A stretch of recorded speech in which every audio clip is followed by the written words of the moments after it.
Assalamualaikum warahmatullahi wabarakatuh. Bismillahirrahmanirrahim. Rabbi shrah li sadri wa yassir li amri wahlul 'uqdatam min lisani yafqahu qawli. Allahumma shalli wa sallim wa barik ala sayyidina Maulana Muhammadin wa ala alihi wa sahbihi asmin nama ba'du.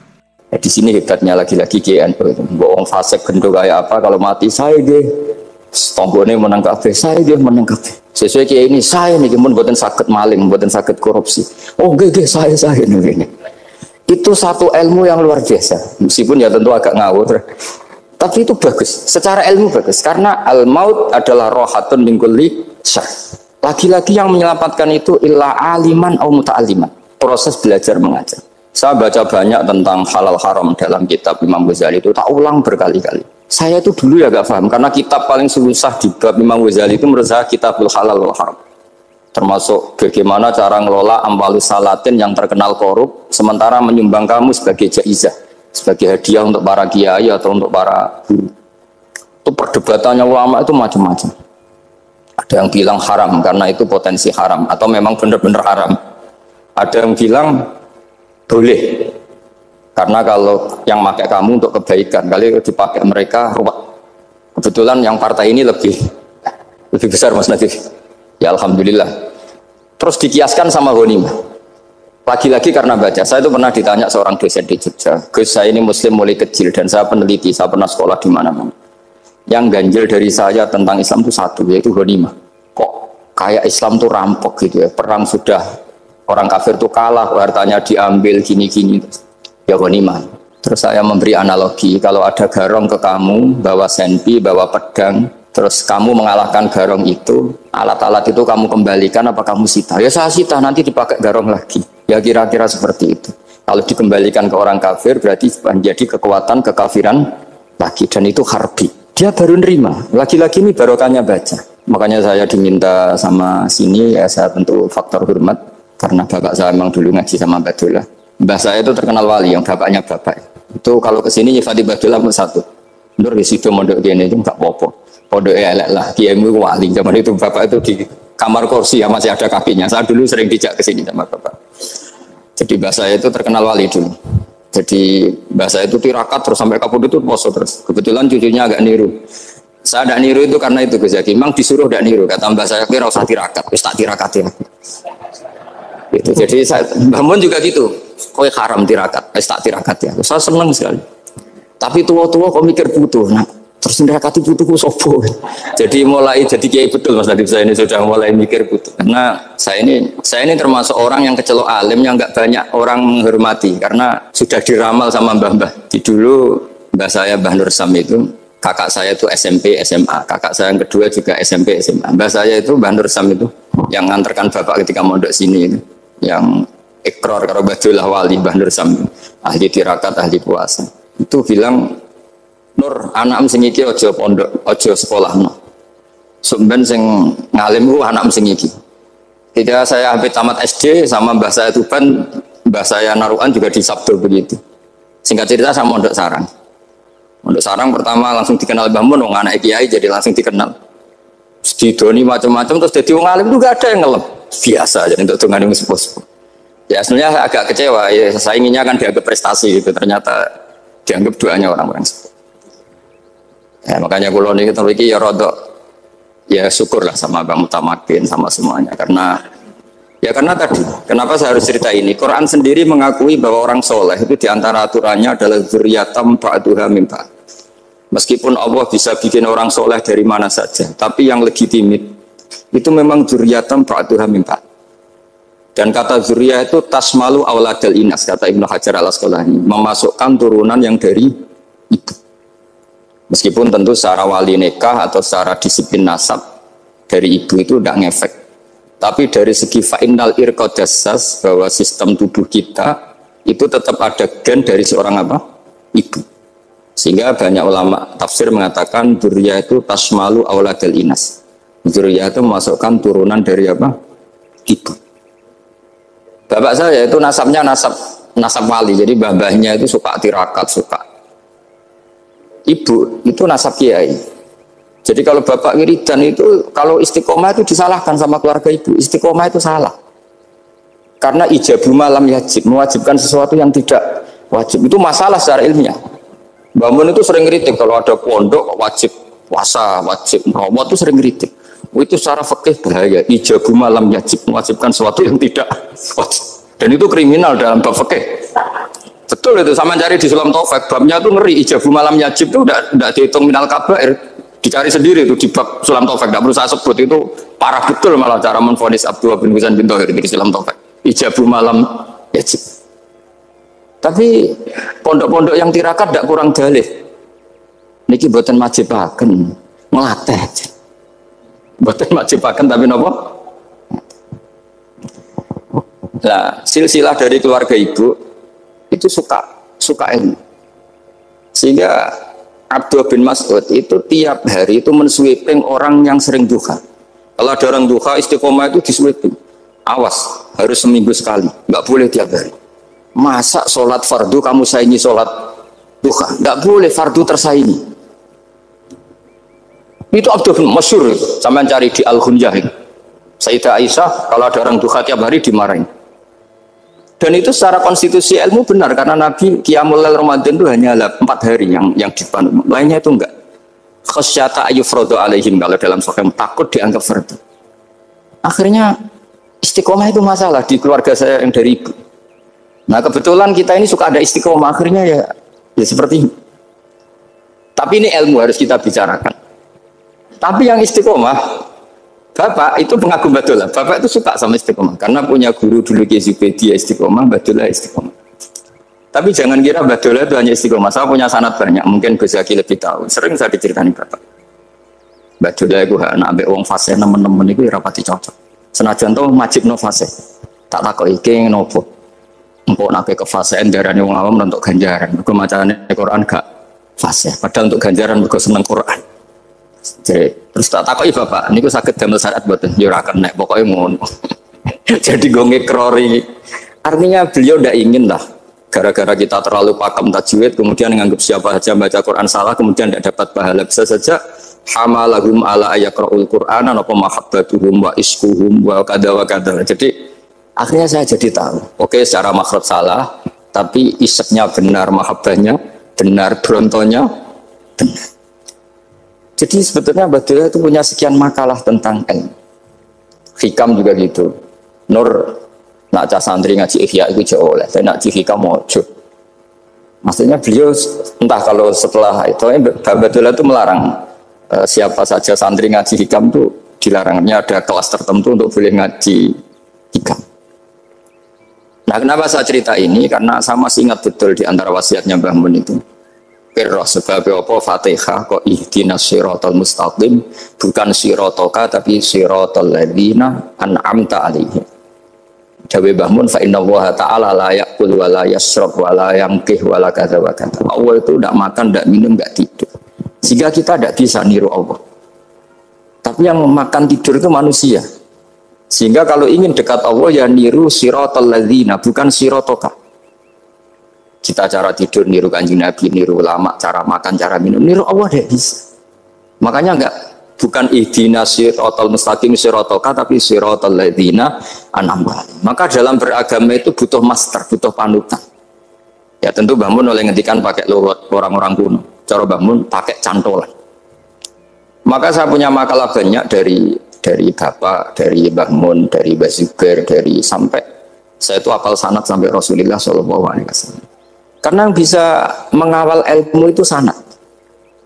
Termasuk saya di sini bawa kitab Ar-Risalah Al-Qusairiyah. Nanti saya baca beberapa panutan kita. Di sini ada Abdul Qasim Al-Junaidi, ada Abu Yazid Al-Bustami, ada banyak ulama yang ditulis Ar-Risalah Al-Qusairiyah. Dan itu yang membentuk Imam Ghazali, kitab Ar-Risalah Al-Qusairiyah. Tapi sekarang kita ini tidak belajar lagi tentang tasawuf. Tasawuf itu Abdul Qasim Al-Junaidi jadi wali itu bukan wiridannya terlalu banyak, enggak. Beliau pernah bikin satu kalimat yang menjadikan Allah itu ridho. Kalimatnya begini, kalau malam beliau wiridan gini, ya Allah, kenapa engkau ngasih rezeki saya, padahal engkau tidak butuh saya. Kalimatnya sederhana. Kalau seorang majikan ngasih servis sama karyawannya, memang butuh pekerjaannya. Orang tua ke anak butuh kasih sayangnya. Tapi engkau ini zat yang tidak butuh saya, tidak butuh kita, ngapain ngasih? Jadi punya sisi betapa Allah itu luar biasa. Wong tidak butuh kok ngasih, itu kan luar biasa. Jadi karena mensifati seperti itu Allah itu ridho. Itu luar biasa. Normalnya orang memberi itu kan, apalagi orang memberi kiai itu kacau sekali. 1.000 jaluk swarga. Salam template 1 juta wae jaluk kok. Swarga itu parah lagi. Nanti kalau enggak masuk surga tunda-tunda. Itu ngeri lagi itu 1 juta minta apa? Surga. Sayyidina Ali itu diantara sebabnya beliau dekat Allah itu karena muamalahnya sama Allah itu benar. Di antara muamalah itu yang diriwayatkan di kitab Risalah itu syariah adalah masyhur itu. Kafani izzan antakuna li rabban wa kafani fakhran an aku nalaka abdan. Tiap malam dia beritanya itu, ya Allah, saya sungguh sangat mulia karena engkau yang jadi Tuhan. Coba kalau saya dituhani manusia yang mati atau dituhani siapa yang mati juga. Wa kafani fakhran an aku nalaka abdan. Saya ini bangga sekali karena jadi budak, menjadi hamba zat yang tidak mati. Jadi pakem-pakem yang menjadi masyrab kalau dalam bahasa tasawuf itu yang menjadikan wali. Sehingga yang dikatakan ibadah itu apa? Ma'rifatullah. Mengenali Allah secara benar. Jadi jangan kira wali-wali dulu terus terlalu istiqomah, ada juga. Mereka punya pakem yang menjadikan Allah itu ridho. Saya beri contoh nih, di sini banyak makalah, nanti saya beberapa baca tabarruk.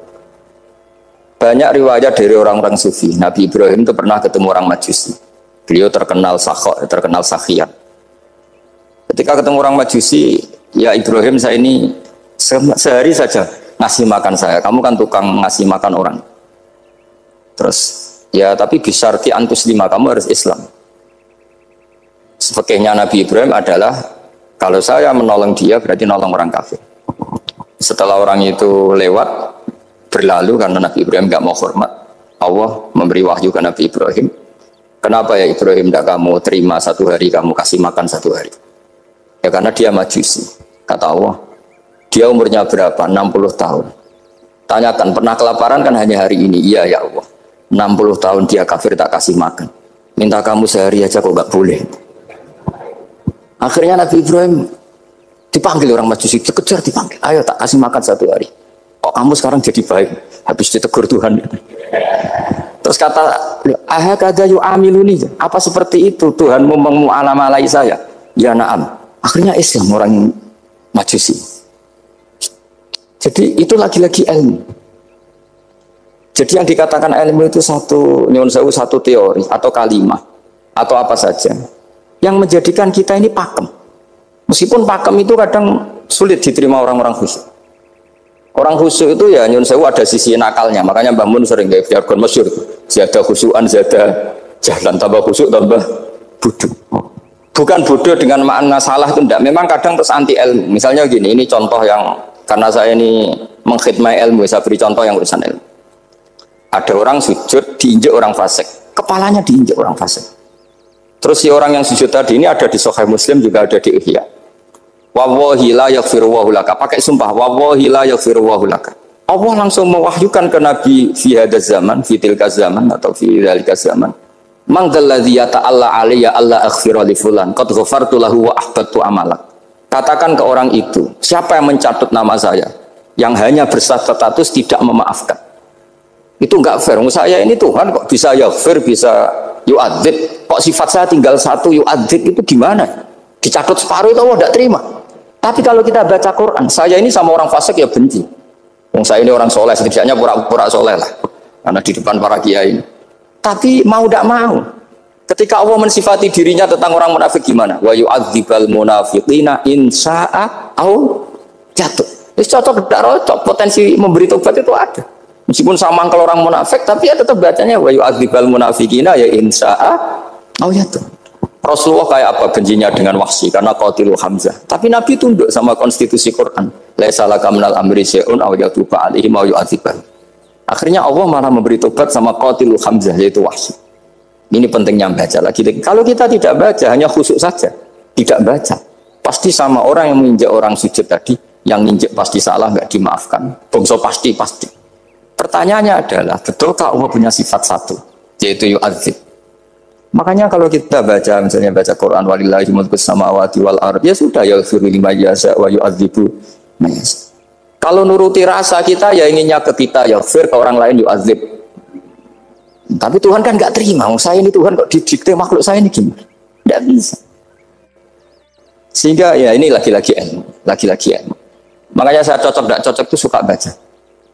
Saya suka sekali baca mulai ulama dulu, ulama modern, setengah dulu.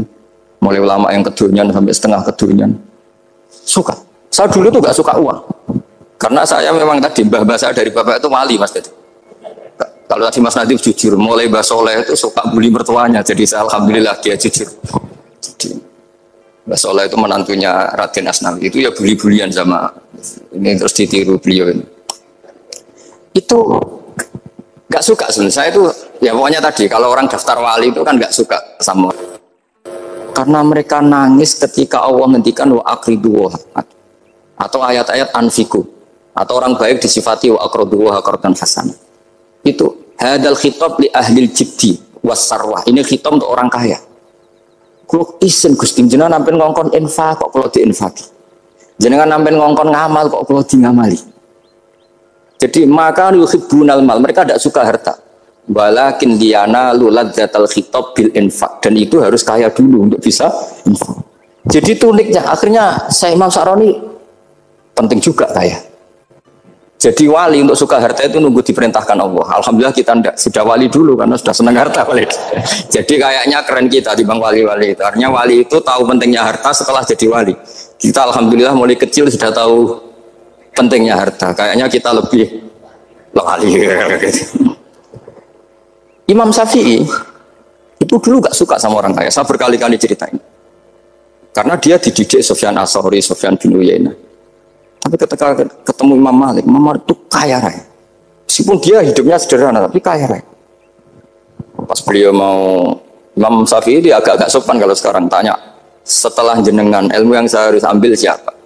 Kata Imam Malik, yang salim saya itu sudah meninggal Abu Hanifah, tapi muridnya masih. Namanya Muhammad bin Hasan Asy-Syaibani. Kamu datang ke sana. Semalam itu Imam Malik dikasih uang 500 dinar. Padahal 1 dinar itu 4,25 gram. Bisa dihitung entah berapa ratus juta. Terus separuhnya dikasihkan Imam Syafi'i. Nah, entah kasangoni. Pagi-pagi diajak ke Baki. Dulu Baki itu ada kafilah rental unta. Mana kafilah yang mau ke Irak? Kita. Ya sudah ini antar. Tak bayari. Diantar Imam Syafi'i. Diantar ke Imam Muhammad bin Hasan Asy-Syaibani di Irak. Itu ketemu Muhammad bin Hasan Asy-Syaibani pertama itu apa? Beliau itu kalau ngitung uang di meja. Emas-emasnya di meja, uangnya dolar, semuanya di meja. Tambah kaget, ini saya sama Imam Malik ingkar, ini malah lebih parah lagi. Kata Muhammad bin Hasan Asy-Syaibani, atak jabu minha, kamu kagum dengan ini merasa aneh? Iya aja. Ya sudah, ini tak kasihkan orang fasik, tiga demenan, tiga judi. Jangan, jenengan saja. Kalau jenengan kan orang soleh dipakai kebaikan, berarti orang soleh boleh kaya. Angsal-angsal. Semenjak itu Imam Syafi'i kebablasan. Sampai fatwa kiai fakir itu haram. Kiai bisa bikin rumah bagus, bikin rumah jelek, haram. Soal Islam ya Allah wala yullah. Nah lagi-lagi kebetulan kita sebelum ngaji Imam Syafi'i sudah seperti itu. Jadi ini justifikasi. Lagi-lagi itu ilmu. Saya ulang lagi-lagi itu akhirnya saya baca kitabnya Imam Sa'roni namanya Al-Minanul Kubro. Itu beliau cerita wa mimma manallahu alaihi. Kesannya kayak orang sombong. Tapi sebetulnya yang sopan itu yang sombong karena Imam Sa'roni bilang, kamu harus memaklumatkan diri kalau antum minal ulama il amilin. Kamu termasuk ulama yang amilin. Terus ditanya sama orang-orang, bagaimana kalau nyatanya enggak? Kamu tadi subuh sholat, iya saya sholat. Kamu tadi zuhur sholat, iya saya sholat. Kenapa ketika kamu maksiat ingat terus, ketika kamu taat tidak ingat? Berarti kamu anggap Allah itu menyesatkan kamu taat, tidak pernah ngasih hidayah sama kamu. Pas delok rondo ning dalan kok maksiat, bar salat atau syukur, bar zuhur atau syukur berasa. Berarti kan nyifati Allah, hari ini Allah ngasih saya maksiat. Sementara lupa kalau Allah ngasih sholat zuhur, sholat asar, sholat maghrib, sholat.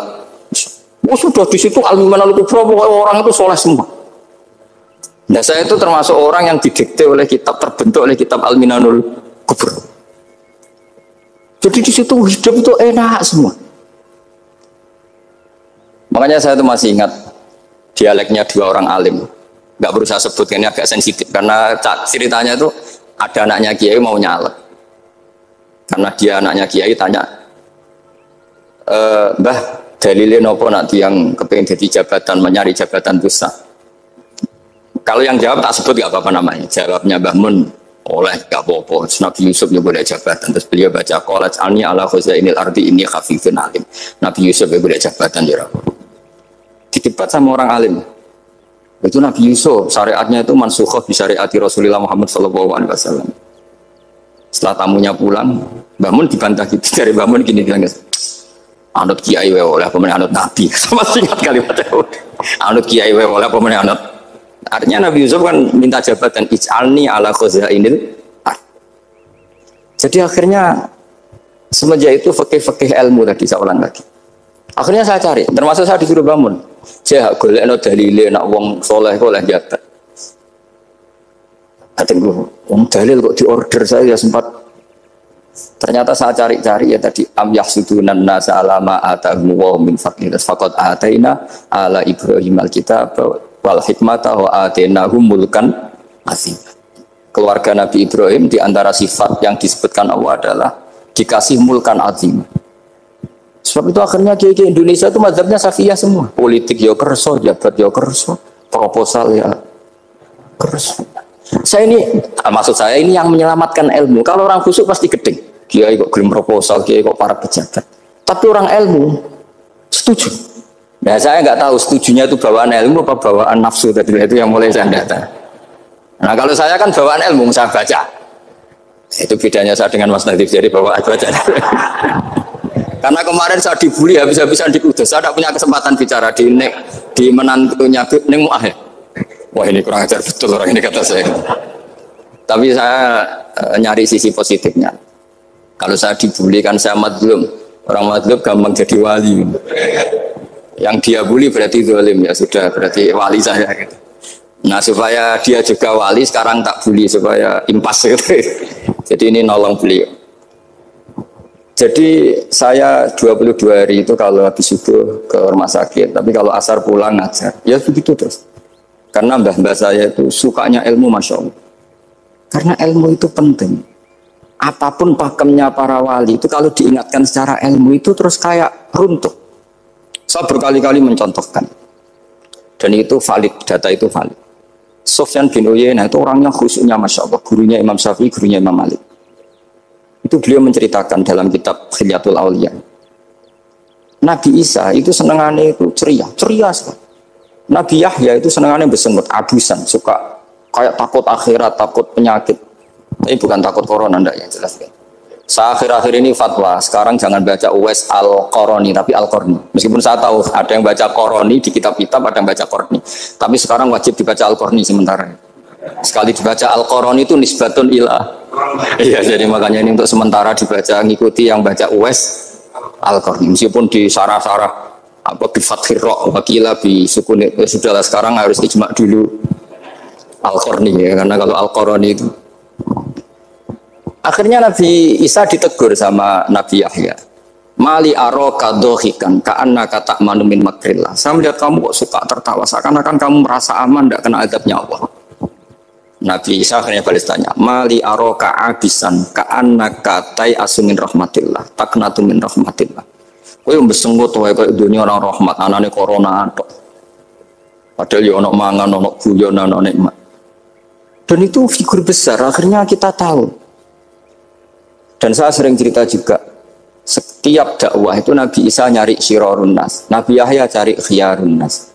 Tentu alasan Nabi Yahya gampang, berteman orang baik itu baik lah, nyaman, terus akibatnya juga baik. Nabi Yahya enggak. Limada tanzilu ala syirarin nas. Kenapa kamu singgahnya ke orang-orang yang buruk? Ana tabibun udawil mardo. Saya ini dokter, tentu menyembuhkan yang sakit. Akhirnya terus di Indonesia banyak kiai yang kancanan orang fasik ya banyak. Tapi ya tentu yang benar itu yang mensolehkan yang fasik. Yang mesti salah yang menjadi fasik karena ketularan yang. Tapi itu lagi-lagi apa? Ilmu yang bisa menjadikan kita percaya itu ilmu. Saya tuh suka sekali baca kitab yang berbeda. Saya sekarang baru belajar kitab orang-orang Hanafi, orang-orang Maliki. Saya kemarin dikirimin hadiah oleh keluarga Pak Kures. Ada tanda tangannya Pak Kures dari Habib Ali, dari keluarga beliau. Ciri kitab namanya itu Sarah Bukhari, yang dikarang orang India, orang modern, Anwar ya, Kiai Anwar Shah, orang India ya, orang Shah. Itu beliau termasuk mujaddid kalau dalam perasaannya orang India. Mensarai Bukhari ya, kira-kira sanadnya Sayyid Muhammad ke beliau itu 3 atau 4. Beliau termasuk orang-orang yang bisa membentuk India seperti itu. India kan banyak syurahul hadis, termasuk Waliullah Dahlawi, terus Syekh Yusuf Al-Kandahlawi, banyak lah saya. Itu beliau cerita di kitab-kitab itu bahwa ilmu itu harus diungkapkan. Terus beliau cerita banyak tentang kewalian. Sampai dalam cerita kewalian itu unik. Dan terus kayak jadi wali itu gampang sekali. Ya diantaranya itu wali itu mau modal rasido. Sab'atun yudhilluhum wa fi dhillihi wa la dhilla illa dhill. Itu diantaranya itu wa rajulun da'athu imra'atun datu jamalin wa mansibin faqala inni akhafu. Mau modal gak sido. Wis dijak wong ayu menarik muni ra gelem. Modal ra gelem iku iso dadi wali. Iku yudhilluhum wa fi dhillihi wa la dhilla. Ya. Nah, masalah kita ora digelemi lah, itu masalah. Itu sangat. Jadi gampang sekali dalam kitab Al-Minanul Kubra. Dan kalau baca itu enak. Misalnya gini, tentu masa lalu kita yang buruk itu tidak diceritakan orang lain. Dan itu kadang karena gengsi. Tapi kalau melihat hadisnya Nabi itu gampang sekali. Kullu ummati mu'afan ilal mujahirin. Umatku semua itu dimaafkan, kecuali yang memperlihatkan salahnya, dosanya. Jadi nggak boleh kalau sampean sekolah nggak naik kelas cerita anaknya. Kalau saat dulu nggak naik kelas, kalau punya utang koperasi tidak pernah bayar, nggak boleh cerita seperti itu. Kalau ditanya, bapak dulu pinter nggak? Oh pinter sekali. Harus bilang gitu, pinter sekali. Pernah ranking sekali, sudah nggak apa-apa itu. Meskipun dengan makna yang lugawi ya. Saya dulu iskal. Kan nyon saya ini sering diparani orang yang mau tobat, tercerita saya dulu sering main perempuan, sering mabuk, tapi sekarang saya mau tobat gini-gini. Karena ini orang awam, tak terima. Tapi saya bilang gini, kamu jangan cerita ke anak kamu. Terus dia cerita, tapi kan saya harus jujur. Karena ilmunya dia baru terlalu jujur itu penting gitu. Terus pokoknya menurut kula ora oleh cerita, pokoknya ora oleh cerita. Ya guys, oke. Setelah itu saya nyari sarah, termasuk kitab itu. Kok bisa orang yang tidak mujahirin, orang yang menutupi salahnya malah dimaafkan, yang cerita jujur pernah salah malah tidak. Sangat bener. Misalnya seorang bapak cerita, "Cung aku dhisik nak pacaran tak ambung." Misalnya, anaknya mesti suatu saat kan dia puber. Mesti nak ngambung niru bapak. Nah, kalau yang cerita itu ribuan atau jutaan. Cung aku zaman yang pondok itu rezekiku kombodoni. Kan terus jadi syariatun mutabah. Apalagi yang cerita ini ternyata jadi kiai, ternyata gitu ya tetap jadi kiai. Jadi kalau pura-pura soleh di rumah, pura-pura soleh, seakan-akan di pondok tidak pernah kodok, tidak pernah setor meluntir, tidak pernah apa kan? Katanya, lalu lucunya, oke itu alasan. Alasannya Imam Ghazali itu paling masuk akal. Ini saya cerita. Ila aliman barokahnya baca Imam Ghazali. Fa inna wa ta'ala yakrohu zuhurul ma'asi. Wa min asbabi zuhur adalah al-mujahar. Karena Allah itu gak suka maksiat itu begitu kelihatan. Dan awal dari kelihatannya maksiat adalah semua orang cerita. Akhirnya maksiat dianggap biasa saja. Jadi kalau semua orang cerita zaman mondok nakal itu akhirnya semua orang yang nakal, oh itu niru kiai ini karena ini niru kan repot. Tapi kalau semua kiai sok suci atau suci betul, dan semoga ya suci betul, kan yang mau maksiat ini nggak punya alasan karena masternya tidak pernah maksiat. Meskipun sebagian yang sultan nggak pernah konangan, nggak tahu pokoknya yang penting seperti itu. Itu hebatnya konsepnya. Saya dulu ya eskal loh. Kok ya tadi kullu ummati mu'afan illal mujahirin. Saya dulu eskal. Tapi setelah baca Ihya kata Imam Ghazali, karena Allah itu nggak suka zuhurul ma'asi. Allah nggak suka kalau maksiat terlalu muncul. Dan termasuk sebabnya muncul adalah setiap orang jujur menceritakan masa lalunya. Sebab itu kita sebagai orang Islam yang entahlah istilahnya apa. Kalau istilahnya Mas Nadib Islam Nusantara atau moderat macam-macam lah. Saya termasuk orang yang sebetulnya ingin gak setuju, bukan karena menentang. Nanti ngapalkan firqahnya kebanyakan. 72 aja ngapalkan banyak ditambahi Islam Nusantara, Islam moderat, Islam garis apa lagi itu? Oh garis lurus. Ada yang lagi lucu.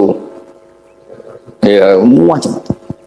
Tapi setelah saya ulang lagi, setelah baca banyak, itu akhirnya menjadi tahu.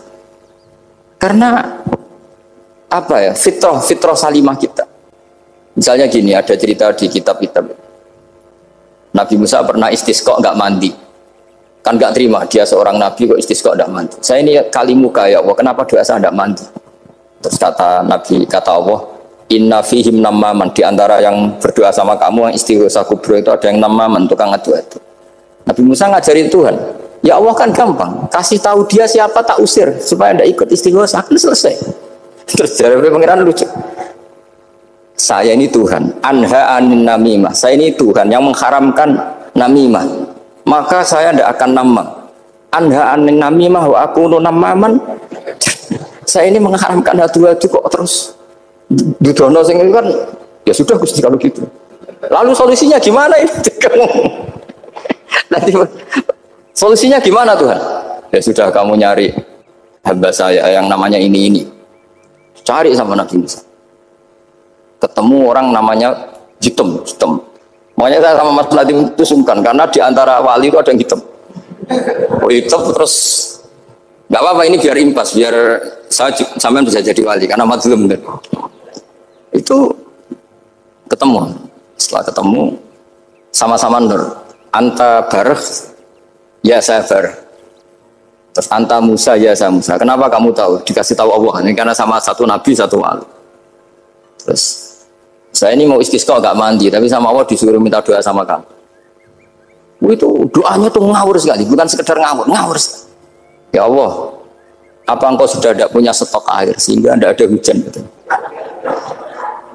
Apa angin-angin sudah tidak nurut sama jenengan sehingga tidak bisa menghalau awan untuk menurunkan hujan? Maka ada Musa ayat kisah itu di semua kitab. Musa hampir saja jotos, dianggap doa yang enggak sopan. Tapi kata Allah, la tadribhu ya Musa, fa innahu adhakani fil yaumi salasa marrat. Dia bisa bikin senyum saya sampai 3 kali. Lu soal mereka maksiatuhum la tadurruka. Maksiat mereka itu tidak ngefek ke engkau kok jenengan pertimbangkan. Maksiatuhum la tadurruka. Akhirnya langsung hujan. Jadi kadang doa itu ada yang ngawur. Maksiatuhum, makanya saya itu kadang berani berdoa Indonesia aman. Secara fikih ya kadang mau nak gak ono apa-apa sing maksiat meneh. Kadang yo mikir. Yo nak sing taat meneh, tapi kalau nak ono apa-apa sing maksiat ya maksiat meneh. Saya pernah ketika Jogja sering gempa itu pernah mau berdoa. Ya Allah semoga bebas dari gempa, tapi terus saya mikir. Memang kalau nggak ada gempa ya yang sholat aman, tapi yang maksiat juga. Daripada menggurui Allah sudahlah, tidak berani berdoa saya sudah Gusti ini dunia ini jangan pun terserah jenengan. Tapi saya sebagai orang Muslim sing apian kan ya kepengen arham linnas. Boleh dalil lu kangelan, tapi gara-gara baca kibarah tadi, maksiatuhum la tadurruka. Maksiat mereka itu tidak bahaya bagi kita. Pun Gusti rasa kakean pertimbangan pun udan mawon, udan langsung. Lagi-lagi karena baca. Termasuk di Al-Minanul Kubra itu ada cerita tentang Nabi Isa. Cerita itu tidak hoax, ini kata Imam Sa'roni. Ada orang itu perajin sepatu, perajin sandal.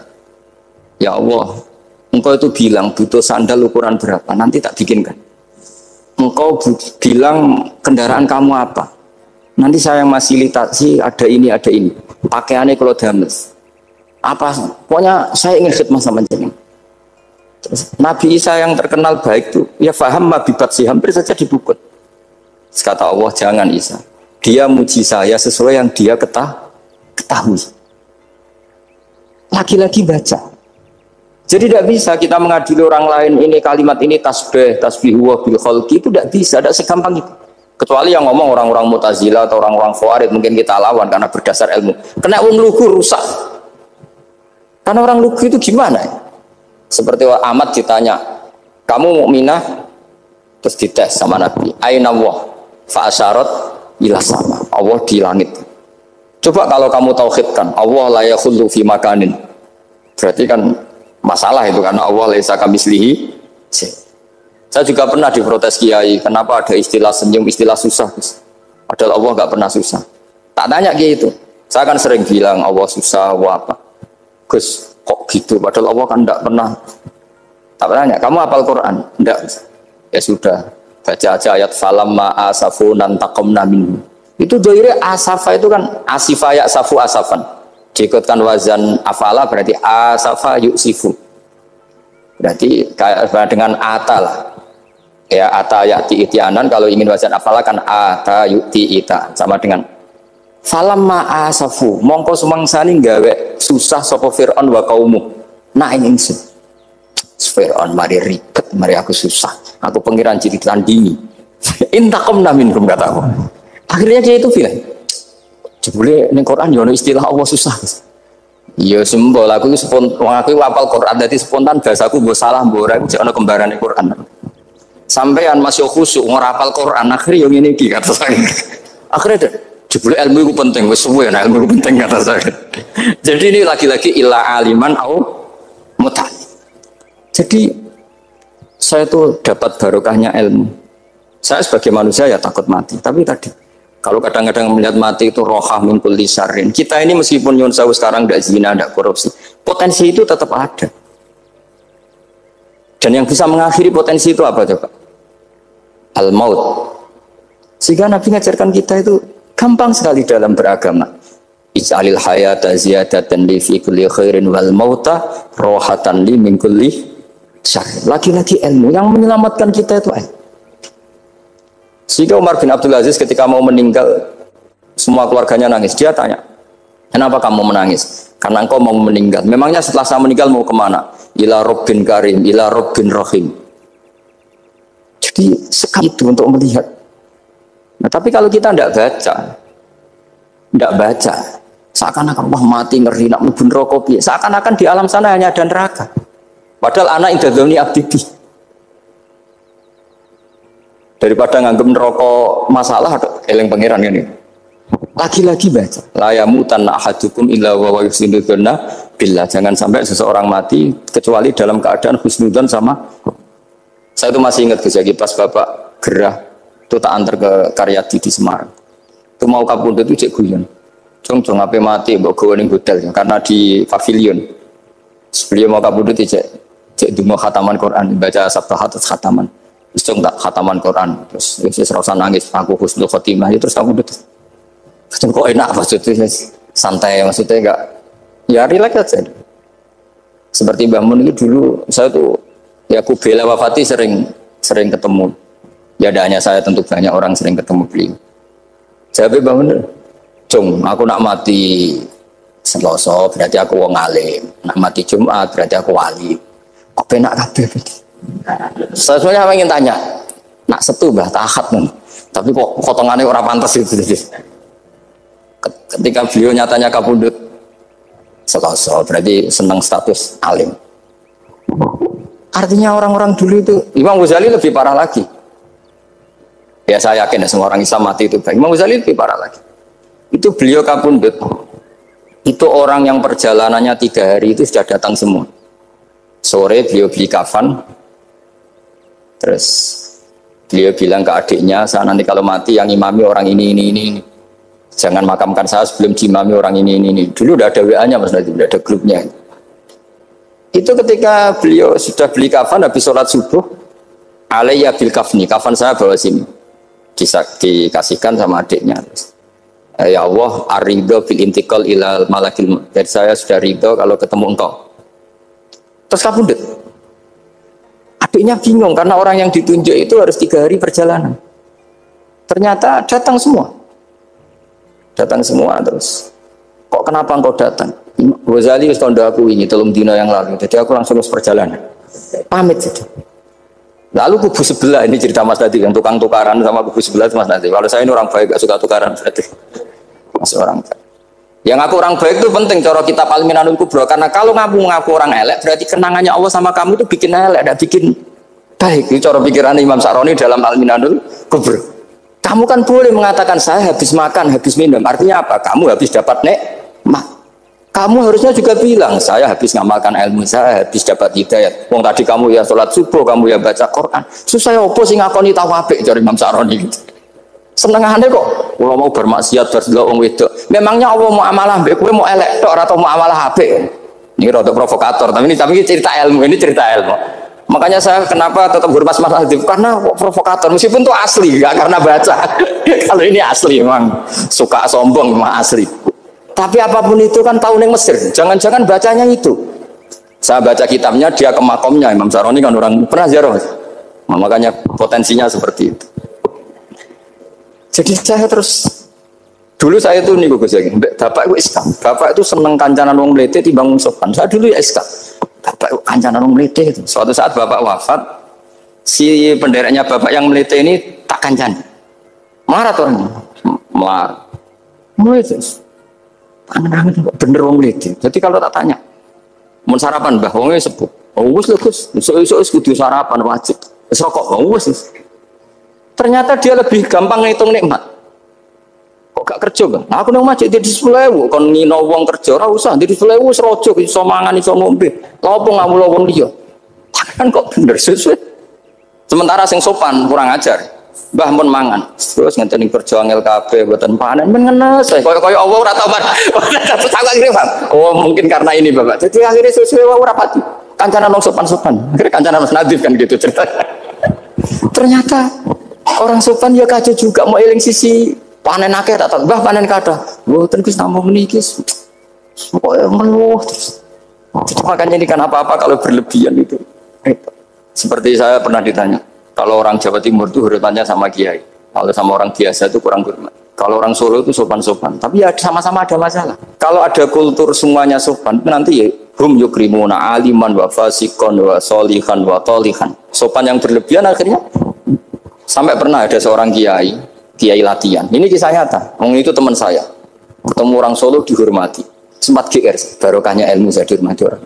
Bareng sama orang fasik, orang macam-macam ya dihormati yang sama. Jebule padha wae gitu. Artinya gini, kalau akhlak itu benar-benar kelebihan, tapi kalau berlebihan la farqa bainal alim wal jahil wal fasik was saleh wat thaleh, karena semuanya dihormati. Tapi kalau misalnya ada Jawa Timur yang membeda-bedakan manusia, kadang kita ini juga beratnya semua itu ibadullah, semua iyalullah, semua. Jadi terus kita ini mikir yang benar yang mana setelah mengkaji ilmu, lagi-lagi setelah mengkaji. Nah, makanya saya ingin sekali ilmu ini harus dikembangkan terus. Karena saya kenalnya Mbah Dola, Mbah Sahal, semua masyayikh ini min haitsul ilm. Karena ilmu ini yang cukup. Islam itu nggak bisa dikawal dengan khusyuk, nggak cukup. Yang bisa mengawal Islam banyak. Sebab itu fa'alam annahu la ilaha. Makanya orang Khawarij itu kata Rasulullah syarrul khaliq. Kenapa orang Khawarij dibenci Nabi? Karena suka khusyuk, suka ibadah tapi tidak suka ilmu. Jadi Nabi karena seorang manusia, apapun hebatnya Nabi ini seorang manusia, tentu kalau ngandani cara Jawa atau menghitopi, pasti ngendikan sama yang di depannya. Tapi bukan berarti hukum ini khusus pada yang di depannya, tapi menjadi umum. Kenapa menjadi umum? Ya karena kebaikan itu boleh dilakukan oleh siapa saja. Misalnya Rasulullah ngendikan sama Mu'ad, ya Mu'ad inni uhibbuka, fala tada'anna dubura kulli sholatin. Wa fi riwayatin faqul fi duburi kulli sholatin Allahumma a'inni ala zikrika wa syukrika wa husni ibadatik. Itu jelas kalimatnya Nabi, ya Mu'ad saya mencintai kamu, maka jangan pernah engkau tinggalkan setelah sholat kamu membaca Allahumma a'inni ala zikrika wa syukrika wa husni ibadatik. Ya Allah, tolonglah kami supaya selalu mengingat Engkau ala zikrika dan mensyukuri nikmat Engkau, dan tolong kami selalu beribadah kepada Engkau. Lalu kalau melihat asbabil wurud, kalau dalam ilmu hadis biasanya disebut asbabil wurud, kalau dalam ilmu Quran disebut asbabil nuzul. Tentu yang didhawuhi itu ya Mu'ad. Tapi Anda tidak boleh begini, saya tidak wiridan itu yang disuruh Nabi kan Mu'ad, saya kan tidak Mu'ad. Itu tidak boleh seperti itu. Makanya kita tidak boleh terlalu tekstual, karena tadi resikonya Anda tidak mengikuti kaidah al-ibratu bi umumil lafzi la bi khususi sabab. Sebab itu saya tadi di kantor rektorat ya Pak Ordas ya, bilang nanti untuk kajian yang di kantor rektorat pakai kitab Syajaratul Ma'arif, karena kitab itu juga yang sekarang dalam proses penerjemahan saya dengan Pak Quraisyab di PSG, yang di sini pakai kitab Etkon. Nanti mulai bulan depan, karena saya dipaksa untuk meneruskan. Ini sudah kayak Tuhan saja maksa-maksa. Itu pakai kitab Etkon. Nanti babnya tak kasih yang mendesak untuk diketahui. Termasuk apa? Al-ibratu bi umumil lafzi la bi khususi sabab. Sehingga di Quran misalnya begini, ada cerita begini. Nabi Isa itu bilang begini, saya ini siapa? Saya ini adalah orang, kata Nabi Isa, wa ja'alani mubarakan ainama kuntu. Saya adalah orang yang di mana-mana itu memberi berkah, memberi manfaat kepada siapa saja. Itu jelas tentang Nabi Isa. Tapi oleh ulama dikasih judul yang umum, babuna fil ibad bikullil bilad. Bab bahwa seseorang harus bermanfaat hidup di mana saja, kapan saja. Meskipun itu Allah cerita tentang Nabi Isa. Tidak bisa kamu bilang itu kan Isa, saya kan tidak Isa. Tidak bisa seperti itu. Isa adalah ibaratun an ahlil khairi. Isa adalah figur orang baik. Tentu yang dilakukan baik. Tentu kebaikan boleh ditiru siapa saja. Jadi sehingga nanti pada akhirnya nama-nama yang disebut Allah di Quran itu kalau nama orang baik tentu kita boleh ikut. Paham ya? Kalau nama orang buruk tentu kita tidak boleh ikut. Ya gitu aturannya. Sehingga tadi ada al-ibratu bi umumil lafzi la bi khususi sabab. Jadi yang jadi pegangan adalah standar kalimat umum dengan pemaknaan yang ditentukan ulama. La bi khususi sabab, tidak terkait sebab itu. Misalnya yang paling masyhur tentu dalam hadis Madinah itu kira-kira kan utaranya Mekah ya. Kira-kira ya. Utaranya Mekah apa selatannya? Utaranya kayak. Utaranya. Dulu penduduk Madinah itu kalau bikin kloset itu, pokoknya kalau qada'ul hajat itu menghadap ke utara atau selatan. Terus kata Rasulullah, kalau kamu sedang qada'il hajat, sedang buang kotoran tuh jangan menghadap Ka'bah, juga jangan membelakangi Ka'bah. Itu Nabi redaksinya unik, walakin syarriku au gharibu. Tetapi kamu menghadap barat atau menghadap timur. Itu semua riwayat walakin syarriku al-gharibu, tapi kamu menghadap barat atau timur. Nah, artinya apa? Kata syarriku al-gharibu adalah binisbat di ahli Madinah, karena orang Madinah posisinya di utara Mekah. Sehingga kalau menghadap utara atau selatan berarti menghadap Ka'bah atau membelakangi Ka'bah, dan itu tidak boleh dalam proses qada'il hajat, masbuk kotoran. Terus Nabi memerintahkan menghadaplah ke barat atau ke timur.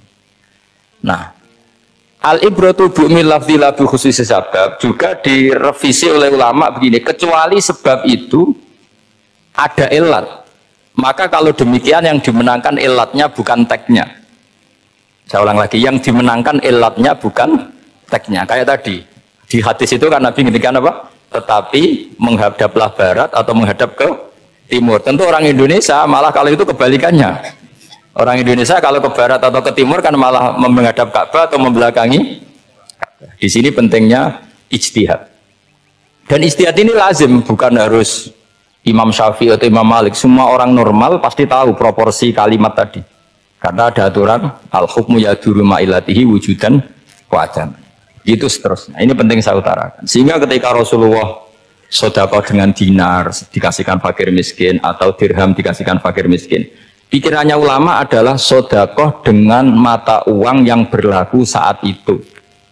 Tidak selalu ditetapkan dinar atau dirham. Begitu juga ketika Rasulullah dulu zakat fitrah pakai susu kering atau pakai kurma atau pakai gandum. Ulama semua bilang yang penting kuti ahlil balad. Yang penting makanan pokok di negara itu. Dalam konteks Indonesia tentu apa? Beras. Ini penting saya utarakan karena tanpa mengkaji ulumul Quran seperti ini, dan kita insya Allah bulan depan saya langsung bawa kitab Itqan. Di situ ada beberapa contoh. Harus seperti itu. Karena kalau tidak terikat sebab, itu nanti takutnya ayat umum menjadi liar. Misalnya begini, pernah ada aliran sesat dulu. Kebetulan di Jogja itu saya lihat di TV. Entah salah kiainya, entah salah dosennya, entah salah siapa. Atau salah orangnya agak stres, tidak tahu saya. Semoga salah orangnya itu sholat menghadap empat arah. Alasannya Allah nggak ada di mana-mana, ya sudah di barat. Rakaat kedua ke utara, rakaat ketiga ke timur, rakaat keempat ke selatan. Ya, itu uniknya itu ngawurnya lah, bukan uniknya. Ngawurnya itu dalil fa'ina matuwallu faslamma wajhuwa, kamu hadap kemana saja di sana dari itu Allah. Sehingga semua ulama ketika bikin kaidah al-ibratu bil lafzi la bi khususi sabab selalu menyertakan kecuali khususus sabab ini ada illatul hukmi. Maka itu enggak jadi. Kayak ayat tadi, kalau kamu pakai umumnya lafaz itu kan boleh sholat menghadap mana saja. Nah makanya Imam Syafi'i ketika ditanya, lalu ayat ini proporsinya gimana? Kata beliau, fis safar, orang yang sedang di pesawat mau sholat, tentu masuknya fasamma wajwa. Jadi dalam kondisi bepergian yang kita ingin sholat, maka pakainya ayat seperti itu. Tapi kalau kondisi nomor, fawal liwajaka syatral masjidil haram. Jadi makanya ini penting ngaji ulumul Quran. Kita tidak bisa hanya megang terjemah atau megang apa, kemudian kita fatwa atas nama Quran dan hadis. Sehingga dulu syaratnya memang ketat, harus hafal Quran, hafal hadis, menguasai usul fikih, menguasai macam-macam. Karena tanpa itu memang tidak bisa. Sampai Ibnu Abbas ngendikan, kamu jangan pernah fatwa pakai Quran. Fa inna lahu wujuhan katsirah, karena Quran punya sisi yang banyak. Walakin hajuhum bisunnah. Kalau kamu adu hujjah, pakailah sunnah Rasulullah Shallallahu Alaihi Wasallam, karena di situ penjelasan Quran. Misalnya tadi Rasulullah ketika kondisi normal pasti sholat menghadap Ka'bah. Jadi kalau bepergian nanti unta, kata riwayat, ainama tawajjahat bihi rokhilatuh, kemana saja posisi unta menghadap.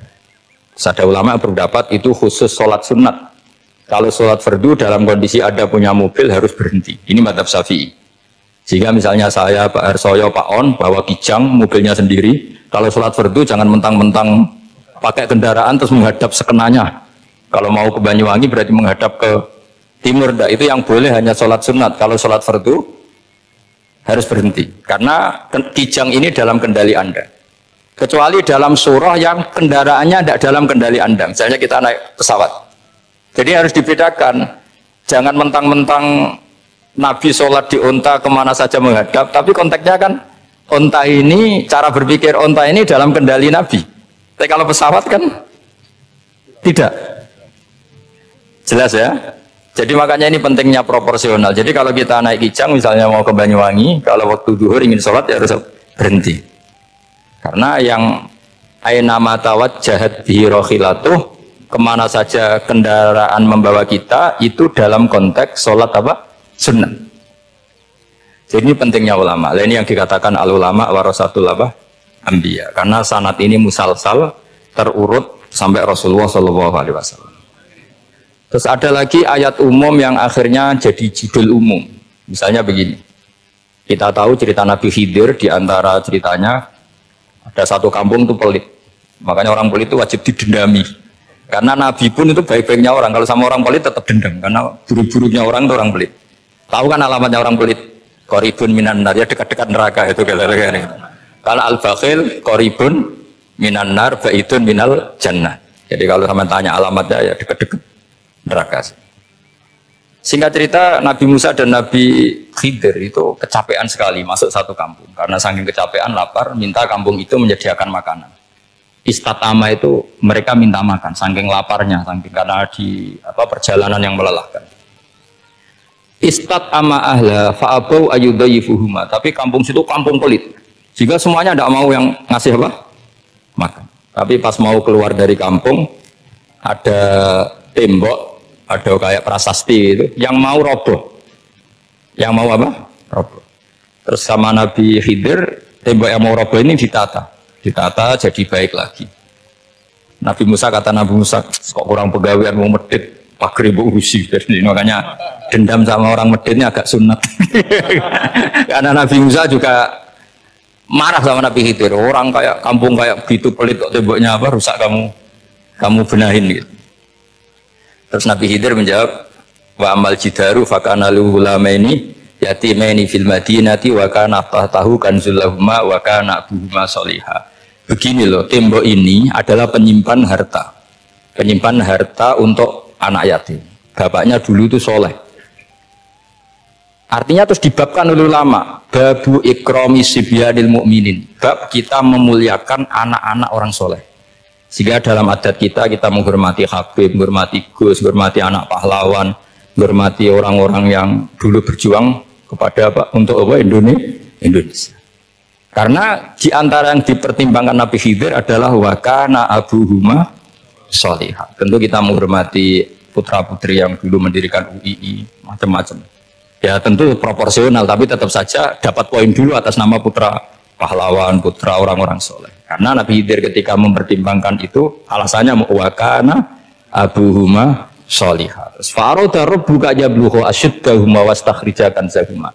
Tentu Allah ingin Kalau tembok ini roboh, kemudian kelihatan apa khazanahnya atau tabungannya, nanti dipakai orang-orang zalim. Kalau dipakai orang zalim, maka yang berhak tidak mendapatkan. Sama, negara ini itu dimerdekakan oleh para pahlawan supaya dikelola secara kesolehan, supaya dikelola secara orang baik. Maka orang soleh semua harus ikut kompetisi dengan tanda kutip merebut negara.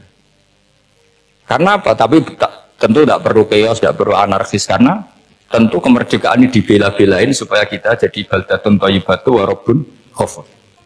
Sama, pertimbangannya Nabi Khidir, kalau ini kebongkar tersibak, pasti diambil orang-orang zalim. Dan akhirnya yang yatim tadi tidak dapat. Akhirnya dibabkan lagi di bab tertentu, bab menjaga harta supaya tidak dikuasai orang zalim. Jadi akhirnya menjadi sekian varian ilmu.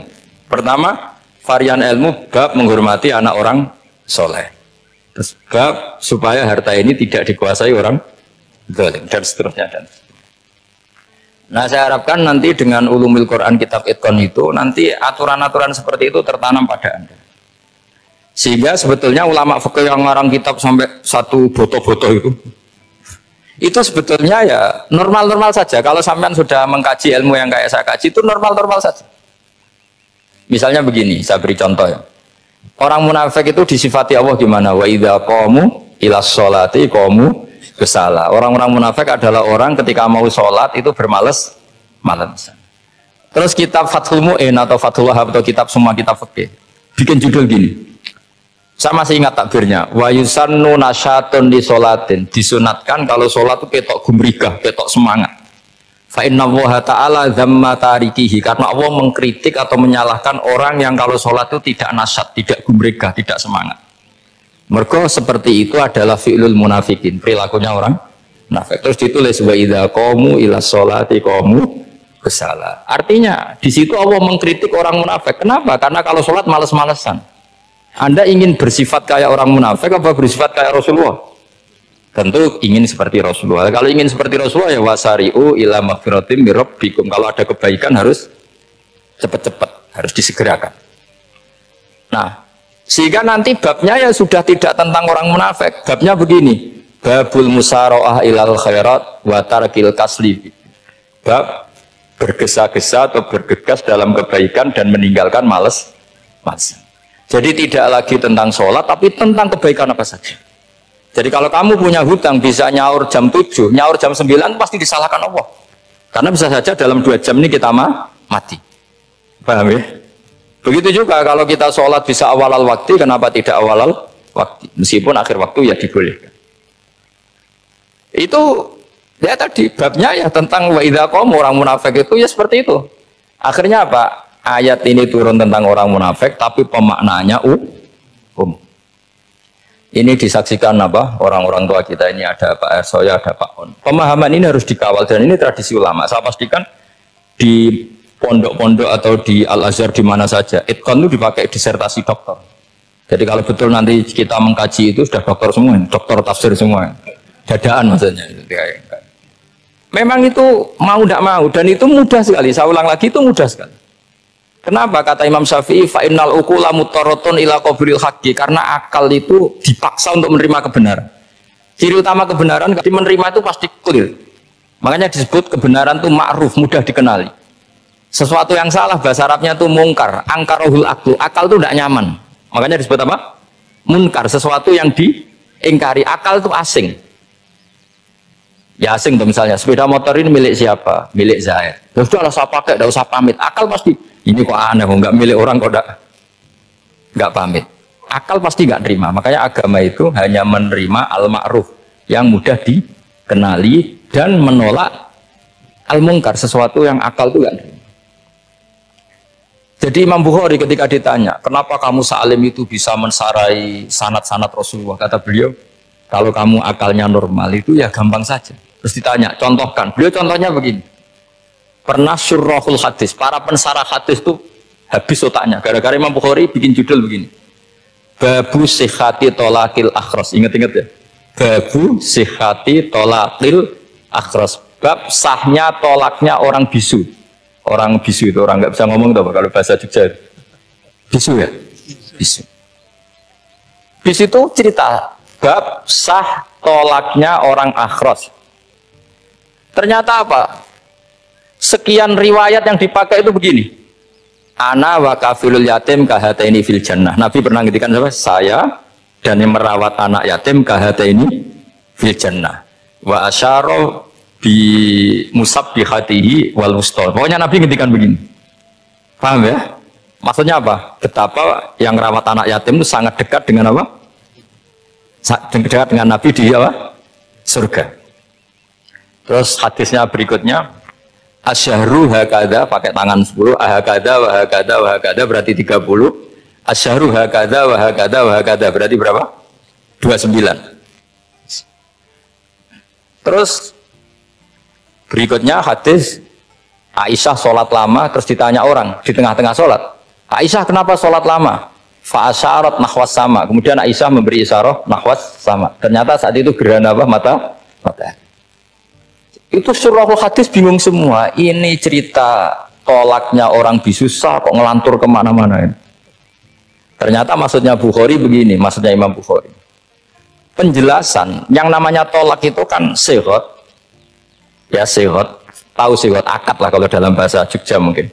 Kalau kamu nikah kan angkah tuka wajah terus bilang apa qabil tu nikahah wa taswiyah. Terus kalau kamu menceraikan istri kamu bilang kamu saya ceraikan. Yang dikatakan sehat itu adalah ekspresi atau implementasi dari sesuatu. Misalnya kamu ingin tolak, bilang saja tolak. Kalau kamu ingin muji orang, bilang saja begini. Pasti itu maknanya muji. Kalau ingin mencemooh, bilang begini. Nah, artinya gini, kalimat itu bisa diganti isyarah. Saya ulang lagi, kalimat itu bisa diganti. Buktinya Nabi mengisyaratkan saya dekat, bilang begini. Paham ya? Aisyah bilang gerhana, hanya bilang begini. Nah, kalau begitu orang yang bisu ya punya cara menceraikannya. Dia cukup melakukan isyarat. Yang isyarat itu pasti difahami sebagai cerai. Artinya kalau orang memahami Quran hadis seperti itu, hal-hal yang mungkin nggak terlintas dalam pikiran Anda, ternyata itu jadi dalil. Artinya apa?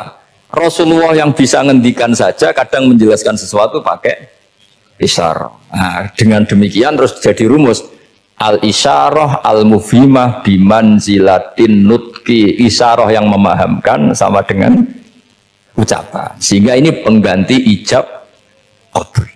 Yaitu cara-cara memahami istihad, memahami Quran dan hadis. Caranya gimana? Kita harus belajar ulumul Quran. Ya, perangkat yang dipakai seluruh dunia termasuk kitab Itqan itu. Dan kitab Sajaratul Ma'arif itu yang saya kaji dan dikaji seluruh ulama di dunia. Karena saya tidak biasa ngaji tanpa kitab-kitab yang perlu kita kaji.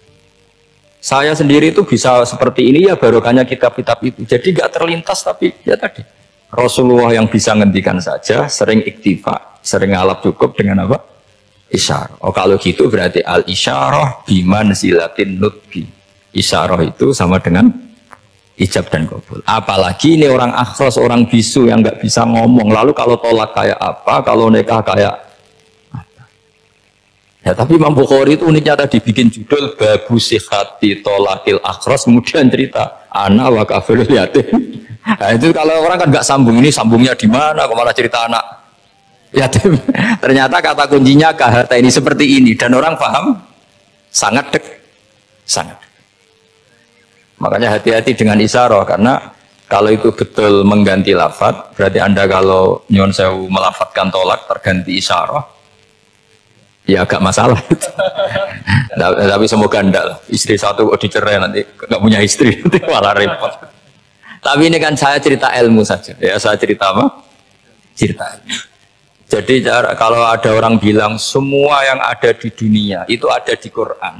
Itu caranya ya seperti ini. Jangan kayak orang-orang yang terlalu tekstual. Karena kalau seperti ini pasti semua ada di dunia itu ada di Quran. Karena cara pemahamannya seperti ini. Saya sering ditanya kenapa bumi ada likuifaksi macam-macam. Memang dari Quran bayangannya Quran seperti itu.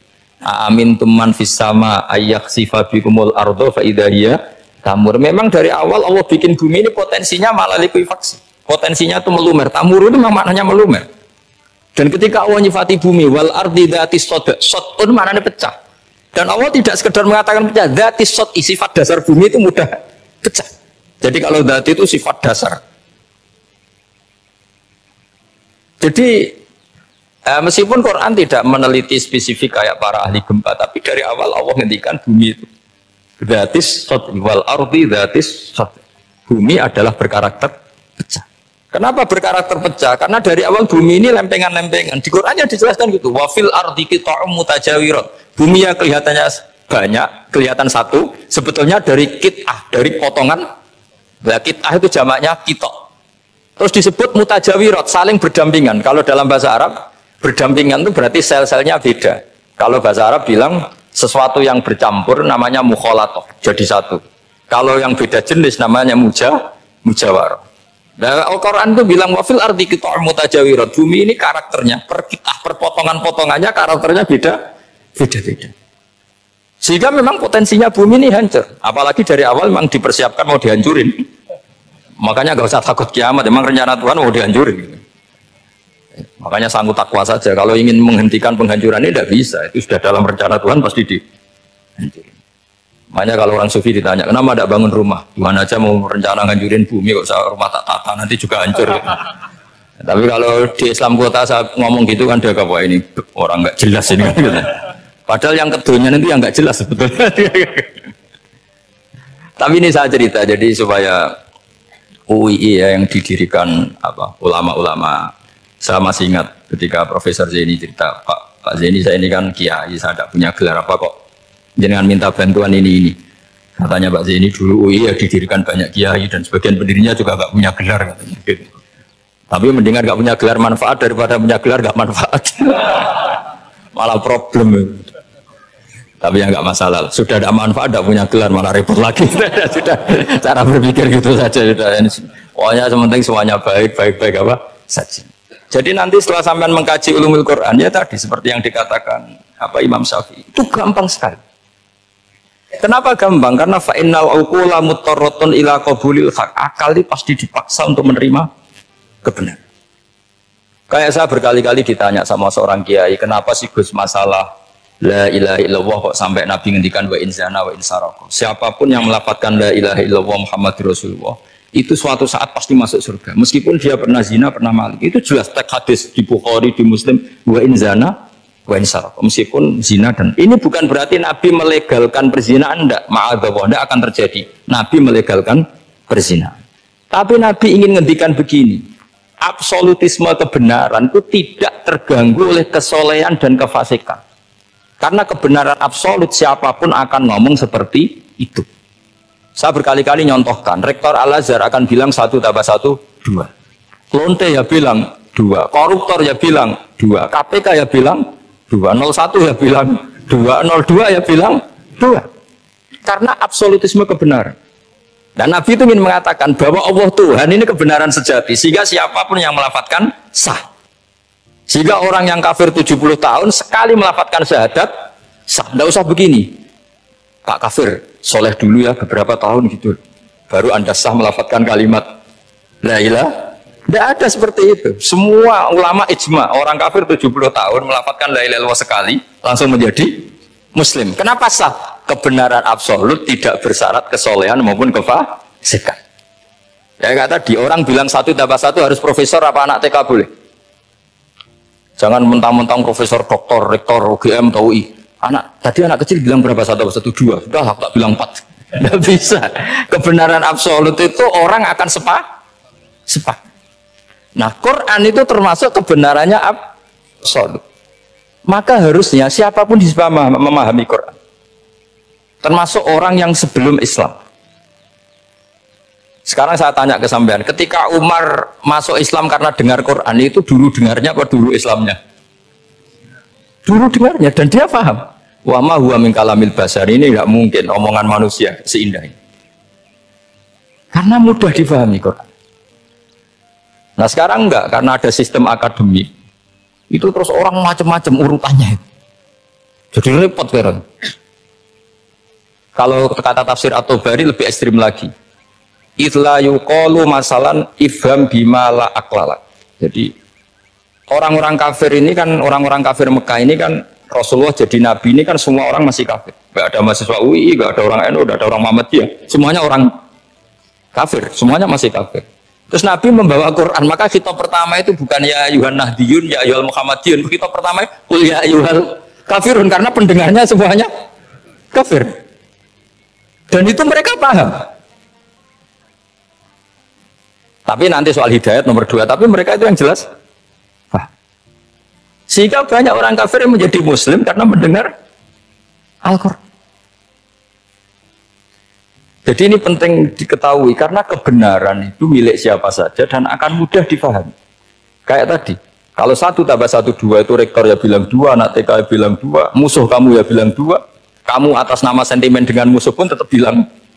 Nah di sini kadang Nabi ngendikan mangqala la ilaha illallah dakhalal jannah wa in zana wa in sarqa. Proporsinya seperti itu, bukan berarti Nabi melegalkan zina, bahwa kalimat ini kalimat yang kebenarannya absolut sehingga siapapun sah mengatakan itu, meyakini itu meskipun punya masa lalu seperti itu. Jadi jangan salah makna terus Nabi melegalkan, tidak sama sekali. Jadi saya mohon ini jadikan satu ilmu, bahwa ilmu adalah tetap apa? Ilmu. Sehingga ada ayat qulil ladzina kafaru iyantahu yughfar lahum ma qad salam. Katakan kepada orang-orang kafir sekali menghentikan kekafirannya yughfar lahum ma qad salam, maka kekafiran di masa lalu dianggap hilang dan dia hanya dengan status yang sekarang, yaitu seorang mukmin. Karena dia disahkan melafadzkan la ilaha illallah. Makanya pernah ada cerita, ini penting saya utarakan ke jenengan. Ada orang kumpul kebo, singkat cerita, kumpul kebo lelaki sama perempuan. Suatu saat Nabi dikasih tahu sama tetangganya, ya Rasulullah, orang yang biasa kumpul kebo itu sekarang sudah nikah. Jawabannya Nabi unik. Alhamdulillah, kira-kira gitu kalau bahasa Indonesia, qad kharaja min sifahin ila nikahin. Dia sudah keluar dari tradisi zina, sekarang dia sudah dengan kehormatan nikah. Maksudnya gini, kalau malam Senin dia belum nikah, kumpulnya kan masih kumpul kebo bertahun-tahun ya. Paginya dia nikah, malamnya kumpul sudah kumpul sunnah karena sudah nikah. Jadi tak sama seperti tadi. Kalau dia belum melafadzkan kalimat tauhid, ya statusnya dia kafir. Sekali melakukan kalimat tauhid, ya statusnya dia muslim atau mukmin. Sama. Ketika hubungan intim taman nikah namanya sifah perzinaan. Sekali nikah ya namanya sunnah. Jadi semudah itu. Dan Nabi tidak tanya macam-macam. Mau ngendikan qad kharaja min sifahin ila nikahin. Sudah keluar dari tradisi sifah menuju nikah. Pertanyaannya gini, kenapa nggak disyaratkan ini itu untuk nikahnya? Misalnya macam-macam. Ya sebetulnya syarat itu pasti ada, cuma begini loh. Orang yang ingin menghentikan keburukannya harus kamu katakan sah sekarang juga, karena kita mengesahkan penghentian keburukan. Jangan lalu orang yang mau tobat malah dipersulit.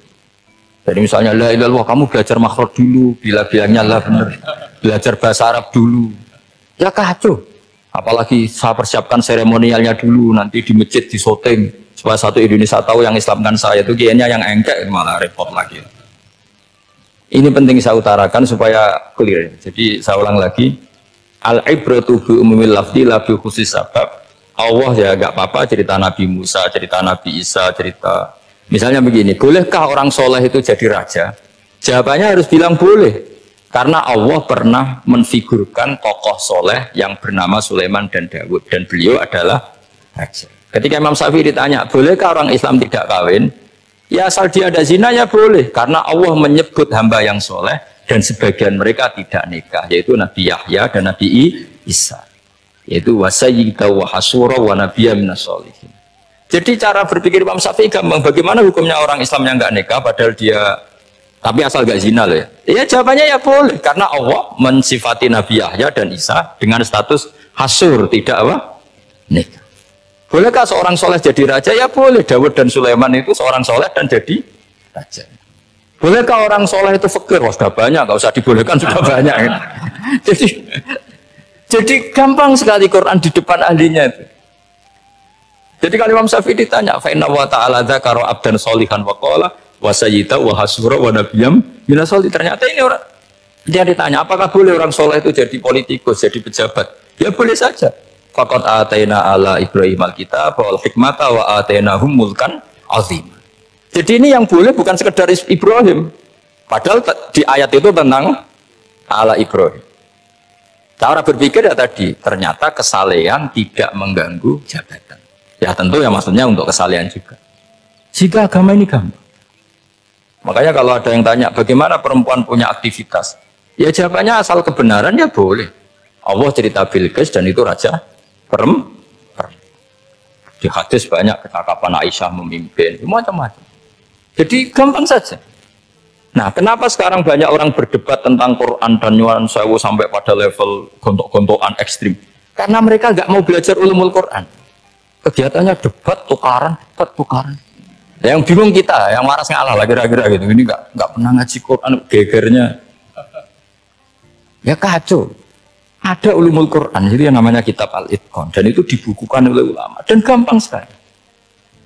Pernah ya Sayyidina Umar ketika Futuhat, beliau sudah Futuhat itu mengalahkan musuh-musuh Islam yang memusuhi Islam. Perlu dicatat, musuh-musuh Islam yang memusuhi Islam, karena kalau yang tidak memusuhi Islam nggak boleh dimusuhi juga. Ya. Singkat cerita ditanya, kenapa kita tidak tasakuran besar-besaran, kita kan sudah menang. Padahal disambut sedemikian rupa. Jawabnya Umar apa? Inna wa ta'ala qad ayyara qauman faqala adhabtum thayyibatikum fi hayatikumud dunya wastamta'tum biha. Allah itu mengkritik kelompok kaum yang dalam hidupnya itu foya-foya. Maka saya akan mengurangi foya-foya itu supaya saya menyisakan jatah foya-foya saya sampai di surga. Nanti orang kafir ketika dimasukkan neraka di antara taubahnya Allah. Taubah itu ya semacam kayak disalahkan gitu. Adhabtum thayyibatikum fi hayatikumud dunya, jatah-jatah kenikmatan kamu, salah kamu habiskan di dunia. Sehingga kita harus pernah pas enak-enak tidur, tahajud, wiling-wilingan, ngurangi jatah. Sayyidah Aisyah tuh cantik sekali, tapi sudah suruh mujur di depan Nabi tetap sholat. Kalau sampai istrinya tidak cantik saja, tidak pernah tahajud. Itu masalah besar. Itu Aisyah itu kenangannya Aisyah.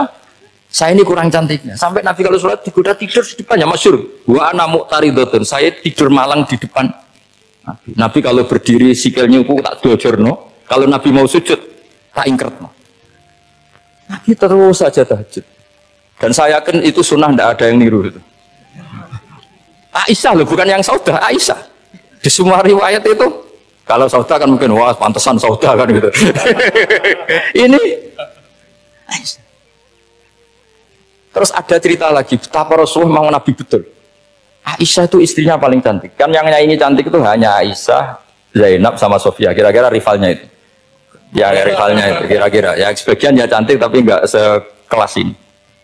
Rasulullah itu malam-malam keluar. Terus pikiran Aisyah pasti ke sebagian rival saya. Doro itu maru kalau coba.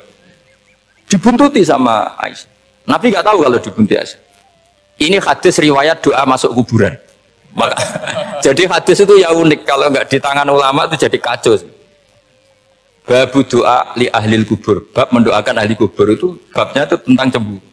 Walhasil karena Nabi keluar, wah ini mesti itu nggak bener ini. Paling ke Sofia atau ke ya pokoknya Zainab, pokoknya yang cantik-cantik. Ditututi sama siapa Aisyah. Nabi nggak tahu kalau itu. Ternyata Nabi itu kebagi itu assalamualaikum warahmatullahi mu'minin wa inna insyaallah bikum lahikun. Jadi barokahnya cemburu, hadis itu ada rawinya. Oh, ternyata ke kuburan tuh. Itu sampai pulang jadi hadis itu diriwayatkan Aisyah.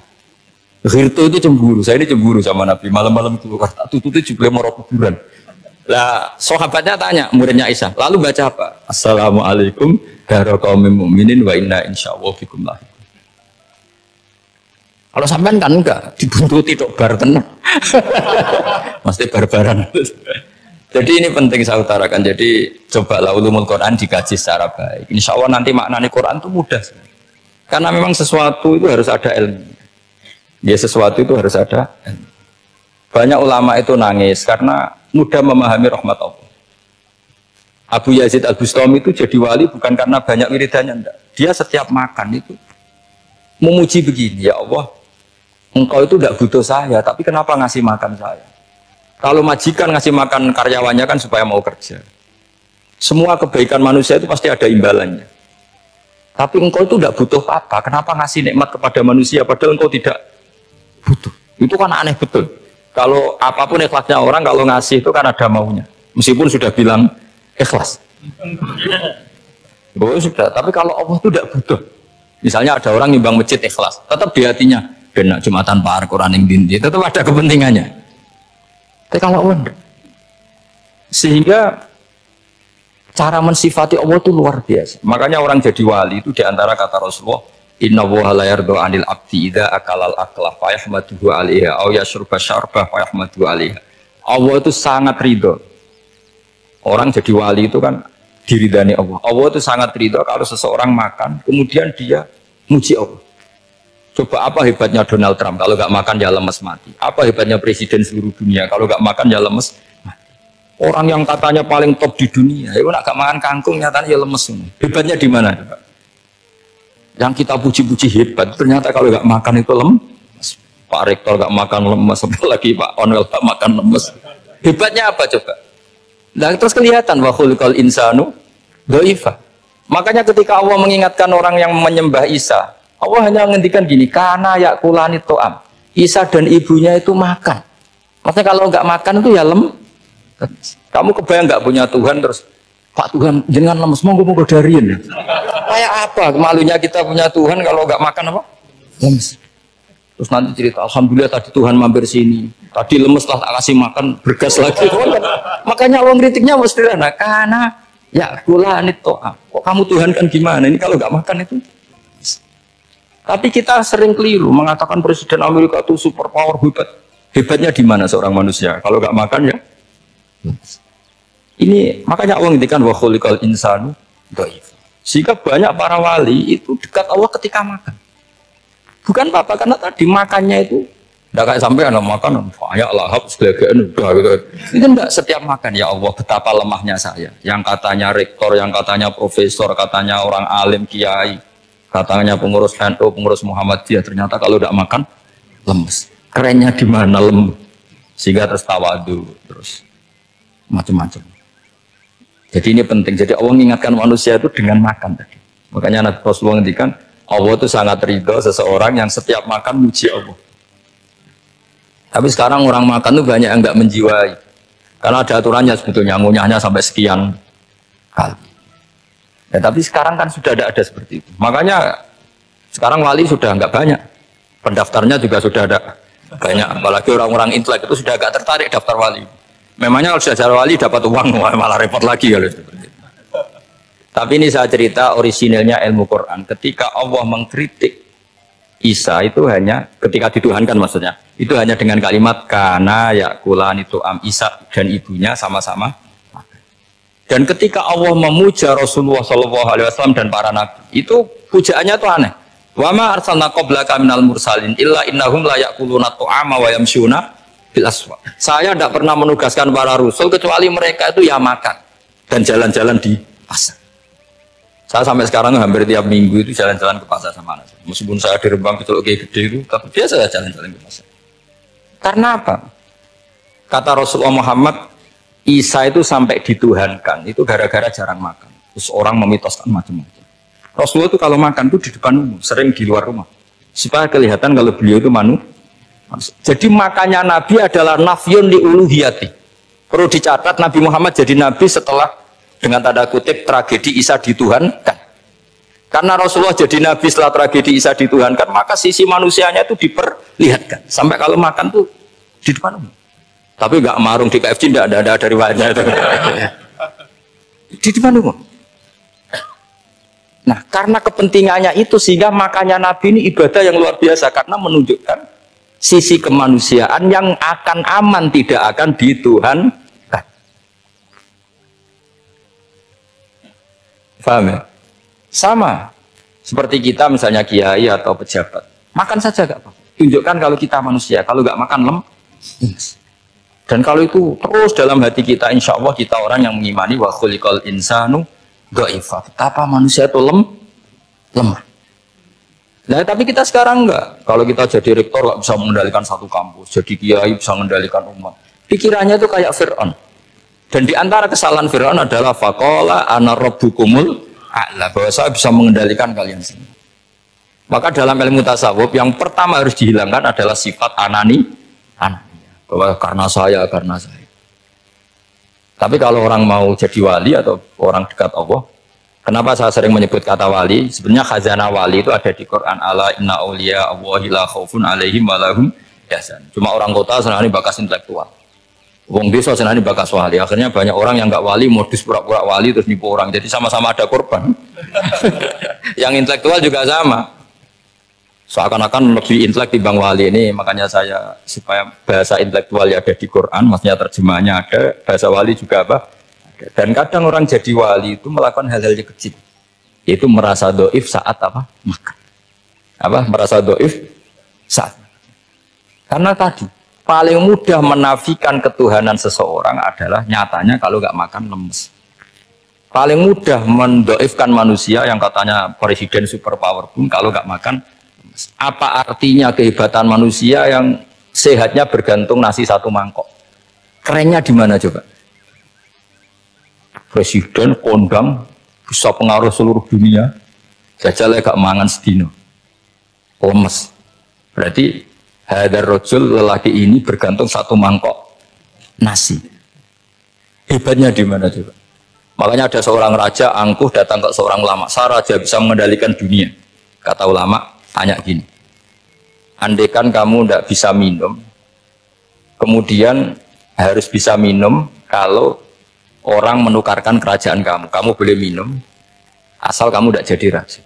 Apa kamu kasihkan kerajaan kamu ketika kamu harus minum dengan cara seperti itu? Misalnya di tengah belantara, kalau di Arab kan sering ada apa? Sahara itu ada padang pasir. Terus kata raja itu, ya saya milih minum. Kalau saya tidak minum mati, mendingan tidak punya kerajaan. La tafrah bimulkin la yusawi apa? Kak samain. Kamu jangan bangga dengan kerajaan yang nilainya tidak ada dengan segelas. Baru dia sadar ternyata. Jadi kamu jangan bangga dengan satu kerajaan yang bahkan akan kamu tukarkan dengan segelas. Artinya pertanyaannya gini, kerajaan yang kamu bisa mimpin ini ditumpang air apa ditopang keangkuhan Anda? Sebenarnya ditopang air. Karena sekali Anda tidak minum, tidak bisa jadi raja. Terus lemes, diobatno. Sama presiden juga gitu. Kalau nggak makan, nggak minum, terus sakit, stroke, nggak bisa jadi presiden. Artinya ternyata betapa manusia ini bergantung dengan sesuatu yang remeh, yaitu makan, minum, makan, minum. Nah di sini ini, kenapa Quran menyebut para nabi itu apa? Illa innahum la ya'kuluna ta'ama wa yamsuna bil aswaq. Saya kira demikian dan mohon maaf, monggo berdoa bareng-bareng. Al-Fatihah. Bismillahirrahmanirrahim. Ar-Rahman Ar-Rahim. Maliki yaumiddin. Alhamdulillahi wassalatu wassalamu siratal ladzina an'amta 'alaihim ghairil maghdubi 'alaihim waladdallin. Amin. Bismillahirrahmanirrahim. Nahmaduka ya wali ya hamid wa shalli wa sallim wa barik ala sayyidina Muhammad wa ala alihi wa barik wasallam asma'in. Wa shalli ala anbiya'ika rusulika asma'in. Allahumma ij'alna ya wa ahla baldatina aminina mutmainnina alladziina la khaufun 'alaihim wa lahum yahzanun. Waj'alna salimin wa nimin mu'afin min kulli bala'id dunyal akhirah. Waj'al ya Allah salamatana salamatan yusla biha kitabukal karim. Wa salamatan ya Allah nazkuruka katsiran fi sholatina wa siyamina ya Allah. Wa taj'alana ya Allah mimman ya'buduka mimman yarjuka mimman yakhafuk. Allahumma ya ij'al hadhil baldatan thayyibatan mubarakah baldatun thayyibatu wa rabbun ghafur. Bi haqqi tatabi alaika wa na'maika ya Allah. Wa nahnu nasku ilaika ya Allah du'fana ya Allah wa qillata hilatina fa'adrikna ya Allah daiman wa fi kulli hal bi alaika wa na'maika hatta nakuna ya wa salimin mu'afin min kulli bala'id dunyal akhirah. Rabbana atina fid dunya hasanah fil akhirati hasanah wa qina adzabannar. Sallallahu alaihi wasallam Muhammad sallallahu alaihi wasallam. Subhana rabbika rabbil izzati amma yasifun.